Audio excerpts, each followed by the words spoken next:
ایک مرتبہ آپ صلی اللہ علیہ وسلم مسجد تشریف لائے، اس حال میں کہ آپ صلی اللہ علیہ وسلم کے ہاتھ مبارک میں ابن طوب کی لکڑی تھی، تو آپ صلی اللہ علیہ وسلم نے مسجد کی قبلہ رخ والی دیوار میں ناک کی کچھ بلغم سی ریزش لگی ہوئی دیکھی، تو آپ صلی اللہ علیہ وسلم نے اسے لکڑی سے کھرچ دیا۔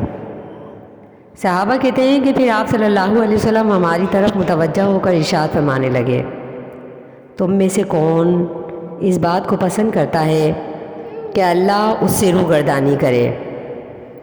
راوی کہتے ہیں کہ ہم گھبرا گئے، پھر آپ صلی اللہ علیہ وسلم نے فرمایا، تم میں سے کون اس بات کو پسند کرتا ہے کہ اللہ اس سے روگردانی کرے؟ صحابہ کہتے ہیں ہم نے عرض کیا، اے اللہ کے رسول، ہم میں سے کوئی بھی یہ پسند نہیں کرتا۔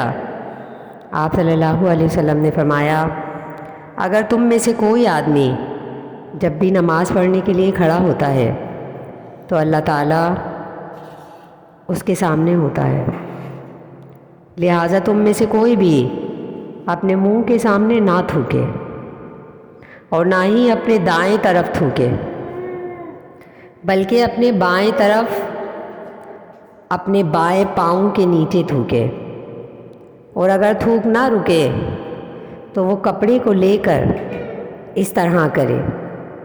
پھر آپ صلی اللہ علیہ وسلم نے کپڑے کو لپیٹ کر اور اسے مسل کر دکھایا۔ پھر آپ صلی اللہ علیہ وسلم نے فرمایا، کوئی خوشبو لاؤ۔ پھر قبیلہ حی کا ایک نوجوان کھڑا ہوا اور دوڑتا ہوا اپنے گھر کی طرف گیا اور اپنی ہتھیلی میں کچھ خوشبو لے کر آیا۔